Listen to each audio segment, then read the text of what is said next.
Hello and welcome to another update video about Cardano. Just a quick update really. We haven't seen too many developments, but we are currently here again at a critical level. So just at the 80-cent level. Yesterday we were just briefly already below 80 cents and we are about to break out of this channel here in which Cardano has been since the 11th of April, has been quite for a long time down there. Now there's a few ways of looking at this. One way is to see this all as a channel. I think we have enough touch points to validate that, but very lately here you can even draw now a descending wedge into it. Now again, not a problem. One sort of trend continuation channel and one bullish pattern, because a descending wedge is a bullish pattern. Just delete that out. Doesn't matter because we need to wait for the breakout normally anyway to make a decision and to get a clear understanding where the price is going to head next. So if I take out that channel, sort of move that here back a little bit, and then we say from here that a wedge pattern started, then we can draw it more like that. And we are getting maybe even more like that. No, it needs to be like that.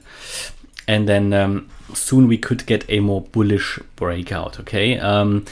Typically what you would expect with a descending wedge is a move to the upside. And now that is never guaranteed. Yeah, we are still in the pattern. We see volume drop off a little bit. We see volatility drop off a little bit. And from here then, whatever the market is deciding to do, that can be used as an opportunity, as a trade setup. Currently, overall, medium term or even short term, I do expect the price, well, let's say medium term, I do expect the price to land in this yellow area, which is located between the 30-cent level and the 55-cent level. We're not too far away from the 55 cent here. We're not too far away from that, from the current price level. That's only around 30%. That would be very much in line with what I do expect for Bitcoin to happen as well. And it gives ADA enough space to move down lower.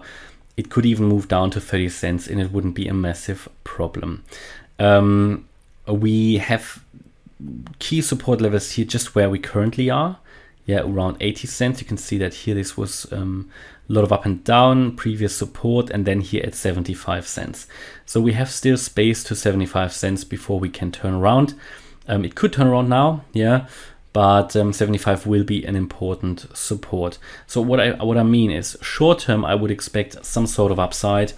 The reason is that nothing moves down in a straight line, and we have seen here really quite a strong move down without really a corrective move to the upside. So there will be something coming. In addition to that, I do expect the same for Bitcoin.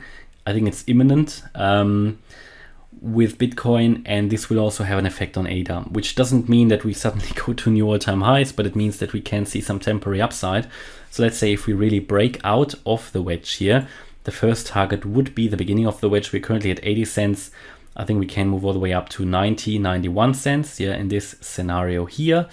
And then we could, even if we break that, we can get to the 61.8% fib level at 96 cents. And that will then be the next decision.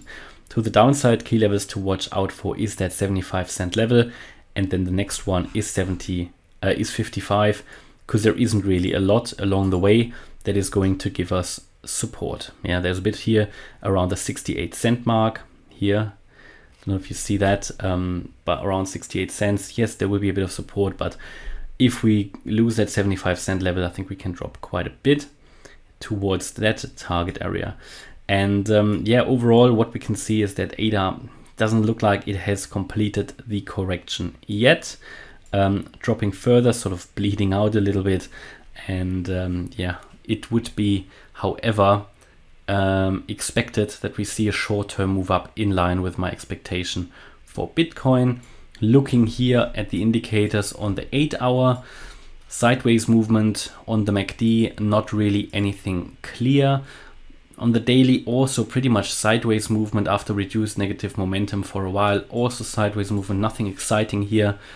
4-hour chart, potentially we are going to see here a bullish crossover on the MACD, but even here you can see the blue MACD line that was starting to move up is moving sideways again. So also that was sort of prevented.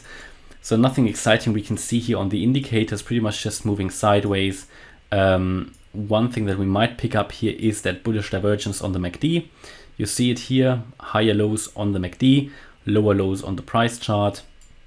That is an indicator that we could be breaking out to the upside, and also here on the RSI also a bullish divergence, which we often see when we are in a descending wedge. So until we really do some sort of a breakout move, we don't really know. To the upside, what would need to be happening? Well, ideally you want to get a move above the trend line, get a retest on the 4-hour chart, and then start to move up. Currently that move to the upside would need to be above 81.5 cents. This is the resistance line. Should we break to the downside, we need to get below 78.6 cents, and then we have broken the wedge to the downside. That's currently how I see Cardano ADA. Hopefully you liked the update. If you did, please hit the like button, leave a comment and subscribe. And if you really like the content, check out the channel membership or my trading course that you can find on my website. Thanks a lot for watching. Bye-bye.